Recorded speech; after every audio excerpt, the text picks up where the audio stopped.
Stand where I am standing. Then take one step forward, not back. A cornerstone has been laid at the place your foot is hesitating, and the cornerstone is not behind you. It is one pace ahead of where you have stopped. Not the ground you came from, not the safety of the room you left, not the path of the people who turned around when the river got loud. Stay in this hour with me.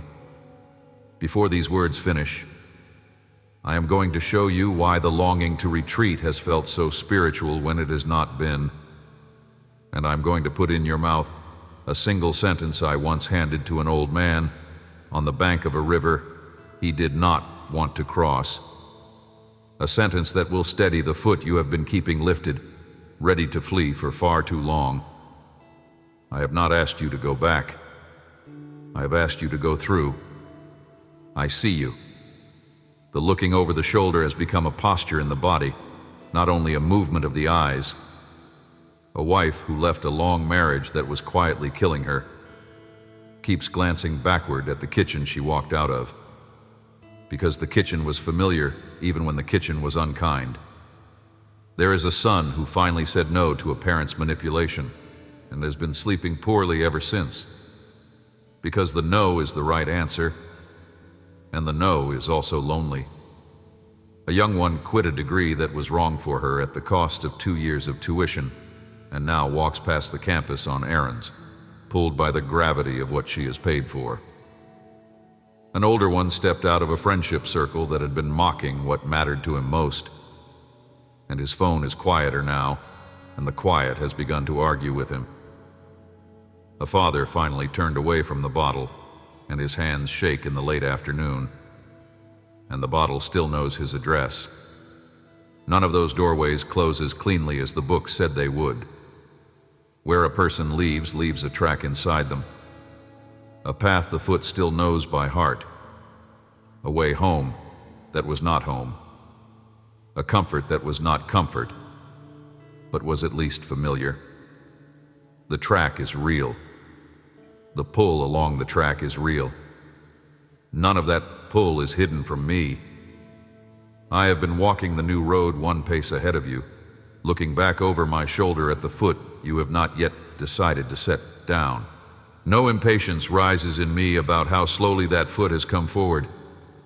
Something gentler rises instead. Patience of a father whose child has walked across a frozen pond before and lost a sister to the ice and now has to cross a different pond decades later and finds the whole body remembering the wrong pond. Hesitation here is wise. Hesitation here is also no longer accurate. A pond in front of you is not a pond behind you. Water under your feet today is not the water that swallowed someone you loved on a far-off day. I'm the difference between those two waters, and I'm asking your body to learn that difference by stepping forward into the second one with my hand at your elbow. There is a heavier weight under this hesitation than the surface admits. A quiet shame has been settling in around how often the voice in your chest says, "Go back. Just for a season, just until things calm down." A whisper of failure attaches to the thought of returning, because part of you knows the return is not a strategic retreat. It is the old gravity of a familiar small life pulling you out of a frightening large one. Each of those secondary weights has been counted. They are not character flaws. They are the natural response of a creature being asked to cross water for the first time in its adult life. Creatures are right to be cautious about water. The caution does not need to win. Pause here a moment with me. Press the sole of one foot flat against the ground under your chair and lean a little of your weight into it. Just one foot. Feel that push back from the ground. Same firmness you put down, return to you. That pushback is not in your imagination. Ground replies to a foot the moment a foot arrives. It does not audition the foot. It does not weigh the choice you are about to make. It simply replies. Your body knows this in places your mind has forgotten. Take a slow breath and let the soul stay there for 2 more counts. Honest ground is rare in this life. You are sitting on some right now. The ground of the next step will be honest too. The wanting to turn around did not arrive in your interior from nowhere. A small you, long ago, learned that the safest move when something difficult presented itself was to retreat to a known room and wait there until the difficulty got bored and went elsewhere. The strategy worked in childhood. It saved you many bruises. A child cannot fight an adult-sized problem, and so withdrawal was the only available wisdom.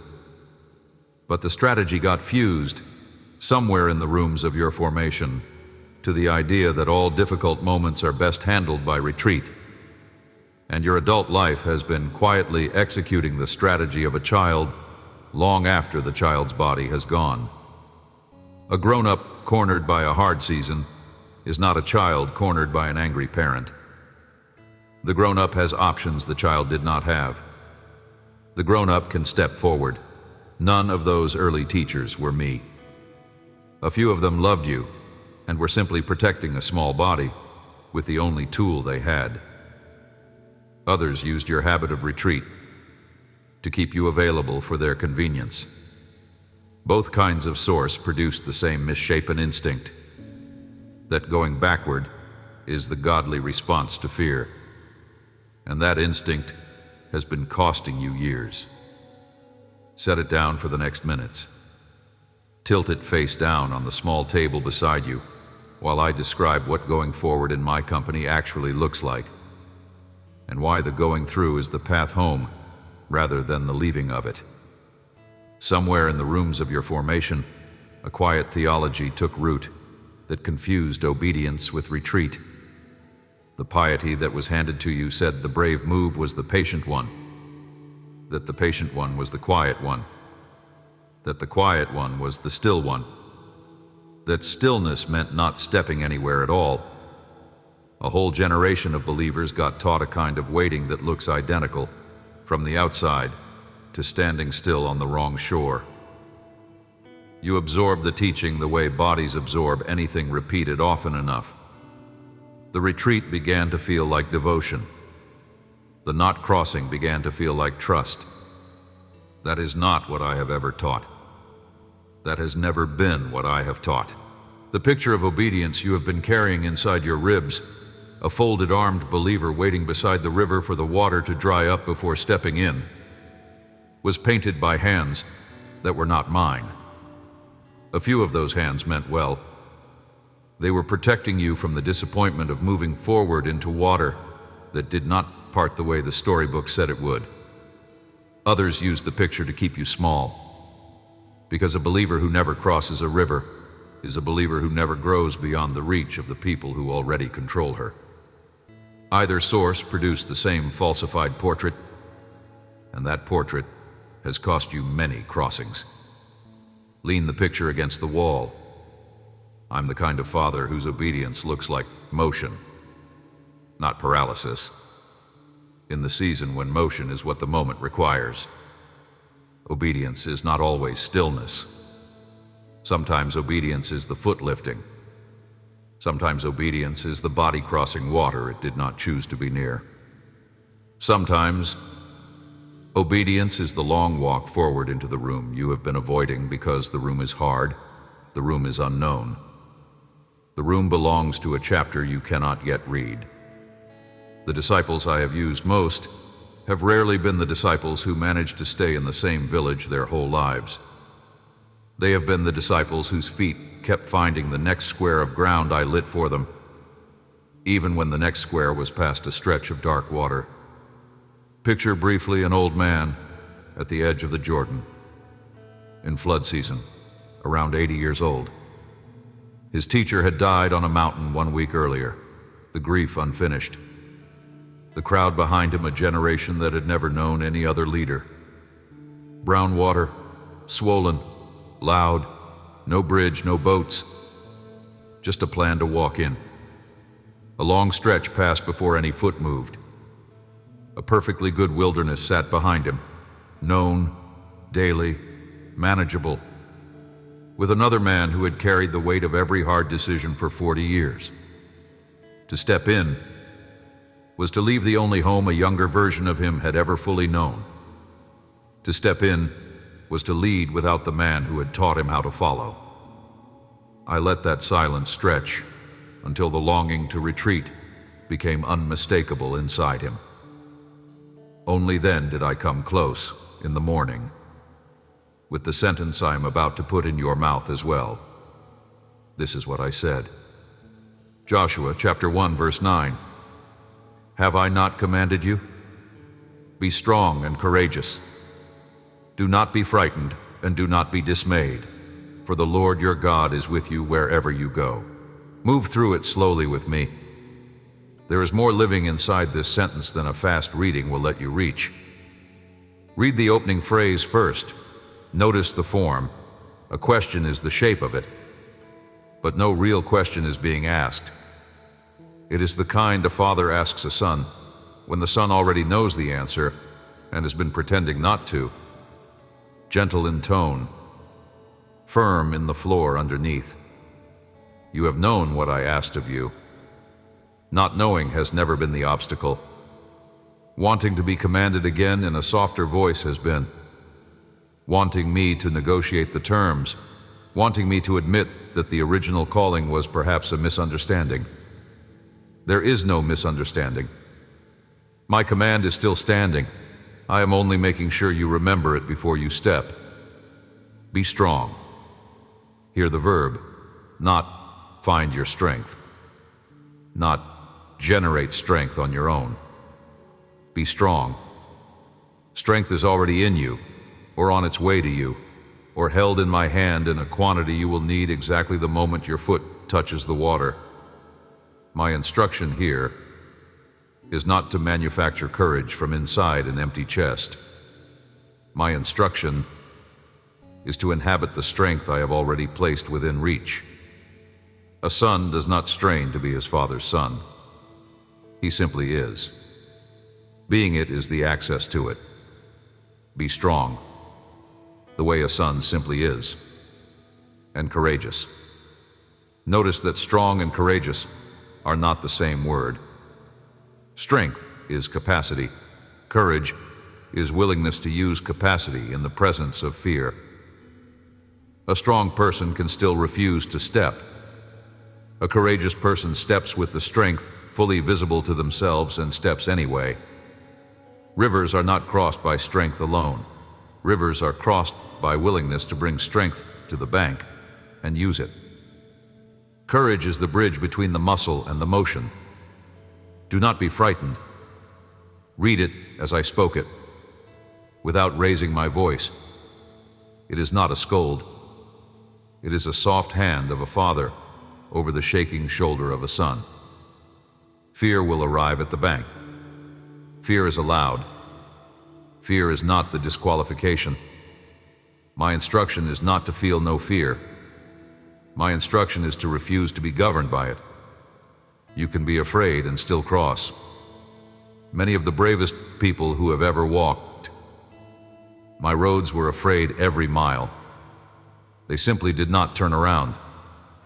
A frightened foot that keeps going forward is the foot I call courageous. An unfrightened foot that stays on the bank is no foot I have ever celebrated. And do not be dismayed. Hear the second verb. Dismay is a cousin of fear, but they are not twins.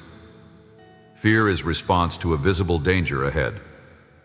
Dismay is a slow leak inside the chest when the danger has been present too long and the body has begun to read length of the trouble as proof of my absence. Dismay is what happens to fear after weeks of unanswered waiting. Dismay says, I am alone in this. Dismay says, if he were here, the water would have parted already. Dismay is a second enemy at every river. I am naming both because I knew both would arrive. For the Lord your God is with you. Listen to the word with, not above you, looking down, not behind you, supervising, not ahead of you, beckoning from a distance. With you, shoulder to shoulder, foot beside foot, in the same water you are stepping into. I did not stand on the far bank then and wait to see if the old leader would make it.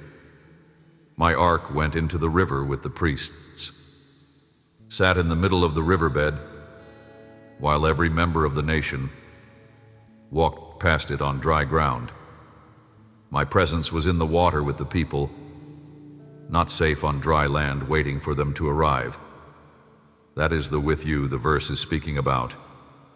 Same with you sits in the water of your next step. I am not standing on the far bank of the room you are dreading to walk into. I am already inside the room, waiting at the elbow of the future version of you. Your crossing is not solo. It has never been solo. Your hesitation has been treating this as a journey you would have to take alone. Hear me. There has never been a single chapter of your life I sent you into without going into it first. Wherever you go. Last two words of the sentence. Not wherever you go on this particular crossing. Not wherever you go for the next year. Wherever you go. Forever. Every river. Every room. Every chapter after this chapter. My promise does not expire at the far bank. It re-extends to whatever bank comes next. Water in front of you is not the last water. Other waters will come. Other rooms will come. Same with you that holds at this hour holds at all of them. My promise is a portable one. It travels. As I once told a son of mine through a separate prophet, when you pass through the waters, I will be with you, and the rivers will not overwhelm you. The picture is the same. The water does not vanish. The crossing is real. The crossing is also held. The river does not become a meadow, because I am with you. The river remains a river. You walk through it without being undone by it. That is the difference between my promise and the promises you may have heard from other voices. I do not promise the absence of the river. I promise the with you that survives the crossing. Look back at the question I opened with. I told you that the longing to retreat has felt spiritual when it has not been. Here is the answer to why. Because nobody ever told you, in language your body could feel, that going through is the obedience. Because a church of your childhood, or a family of your formation, taught a kind of patience that looked exactly like staying on the wrong bank. Because a small you who learned to retreat from danger never had the chance to learn a second wisdom, that some difficulties are not meant to be retreated from. They are meant to be walked into, with my foot beside yours, until a far bank lifts under both of us. Water at the edge of your life is not punishment. Water is the crossing. A far bank is not theoretical. A far bank is the next chapter of who you actually are when you have done the thing you have been postponing for too many years. I have not asked you to go back to the wilderness. I have asked you to go through the river. River is the road home. Going back was the long way around. So here is something small you can carry into the rhythm of your week. Big crossings are rarely accomplished in one leap. Pretending otherwise would set up smaller souls to fail at the bank and conclude the whole crossing was a mistake. The actual crossing happens in repeated small motions, day after day, until the body learns the new ground. My practice has 2 beats. Beat 1. Name the bank you are standing on, out loud in whatever volume the room allows. I'm standing at the edge of the conversation I have been avoiding with my brother. I am standing at the edge of the application I have been not sending. I am standing at the edge of the boundary I have been not setting with the friend who drains me. I am standing at the edge of the apology I owe my daughter. Name the actual river. A river left nameless grows larger in the imagination than it actually is. Naming it shrinks it to its true size. Beat 2, breathe with me. Take a slow breath in through the nose. At the top of the inhale, hold for 1 count. Then release outward, slow, longer than you took it in. A held breath is the body's old waiting at the bank. A released breath is the first foot into the water. Each exhale is a small crossing your body can perform now, and your body needs to perform it many times before the bigger crossings stop looking impossible. Each held and released breath is a private rehearsal of the motion the rest of your life is being asked to learn. If anything here is reaching the bank where your foot has been hesitating, drop the word forward into the comments below. Not a slogan. A small flag staked into the new ground you have decided to step onto. Pinned above this video, 7 brief letters are already prepared for you. 1 per dawn across your coming 7 days, delivered into your inbox the instant a quiet yes turns the latch. Receive them. A 3rd movement, gentler still for the days when the bank feels especially loud. After holding and releasing the breath, take 1 step. A literal one. Move the body 1 pace in any direction. A pace toward the door. A pace toward the chair. The person you have been avoiding is going to sit in. A pace toward the phone you have been not picking up. A pace inside the kitchen, even if there is no destination. Your body needs to register that motion is an option. Motion teaches the inside of you what stillness has been hiding from you for years, that a floor does not crack under a single step. It holds. It will hold under the next step, too. Your first attempt may register as almost nothing. A 10th one may still feel mostly like ritual. A foot that has been lifted, ready to flee, for many seasons, does not set down all at once. After roughly 30 attempts, though, that lifted foot drops a 1/4 inch on its own. After 50, you catch yourself in the middle of a hard week with both feet on the new bank for some minutes before you notice you have arrived. After 100, friends who walk near you start saying you have changed this season. Steadier, less prone to retreat, more inclined to stay in the room where the hard conversation is being had. And explanations slip away from you, because nothing about the change was something you constructed. What changed is the bank you finally let yourself stand on. To the one who left a marriage that was breaking the children and has been second-guessing the leaving for months, hear me. The bank you walked away from was not the homeland. The homeland is the far bank you have not yet stopped looking back from. Stop looking. The children are watching to see if the leaving was real. Set your face forward. The look over the shoulder was never the obedience. The look over the shoulder was the old gravity. The bank ahead is the bank I built for the 4 of you. For the one who left a job that was paying the bills, but eating the years. The bank is uncomfortable. The savings are dwindling. The doubt is loud. Hear this too. The doubt is not the verdict. The doubt is the natural response of a body that has been told for decades that stability lives in a paycheck.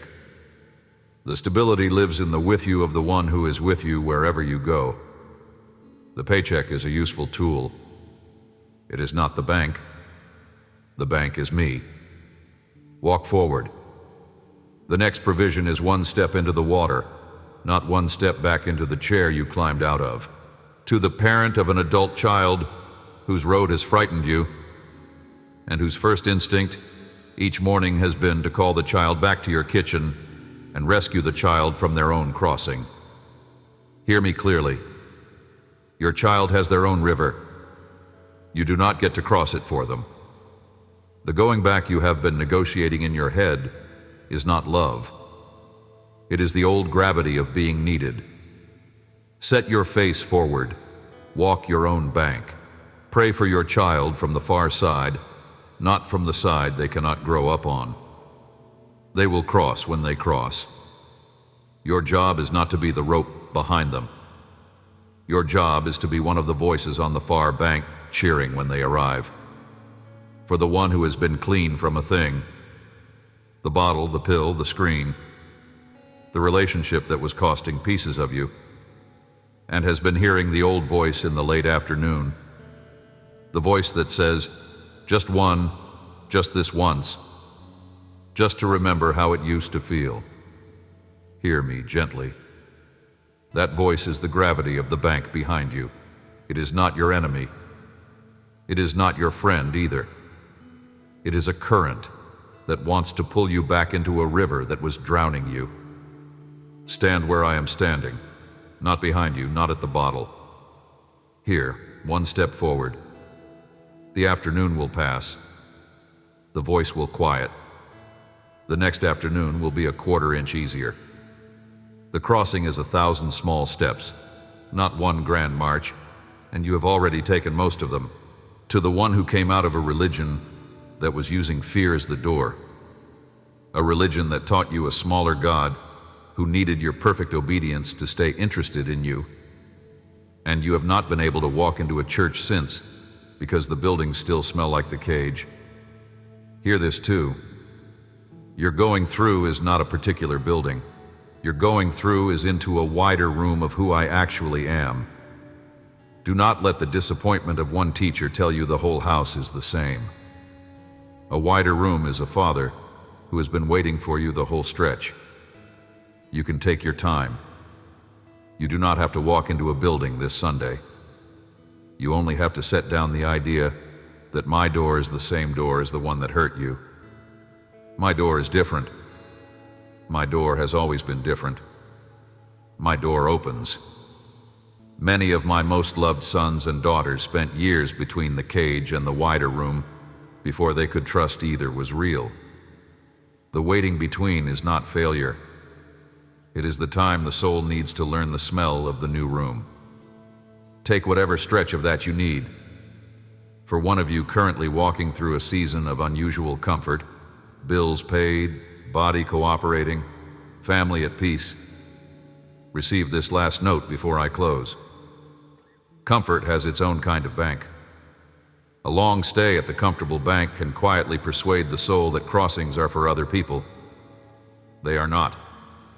A small crossing is waiting for you too.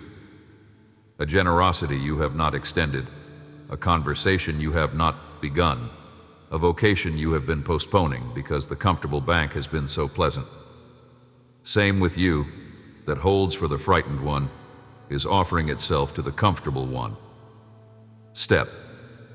A far bank is always wider than a comfortable one. You will not regret the crossing. Many of the people who later spoke about me with the most authority were people who left a comfortable bank long before any storm made them. Their crossing was elective. It was also the chapter that grew them. Yours can be that too. Take the line with you one more time. The way a friend repeats a true sentence at the door before stepping back out into the evening. I have not asked you to go back. I have asked you to go through. Carry that one line into the corners of your coming days, the way someone carries a small lamp down a long corridor. Murmur it at the kitchen sink. Press it gently against the chest when the old gravity tries to pull the foot backward. The line stays true whether or not the river in front of you parts on the timeline you wanted. The going through is the obedience. The with you is the company. The far bank is real. Amen. If today's words landed where your foot has been hesitating, 7 brief letters are already prepared for you in the pinned comment below. 1 per dawn, across your coming 7 days, delivered into your inbox the instant a small yes turns the latch. Receive them. Forward this video to someone standing at their own bank, looking back when they were meant to look forward. Hit subscribe so the next word lands before the old gravity tries to talk first. This crossing was never meant to be walked alone.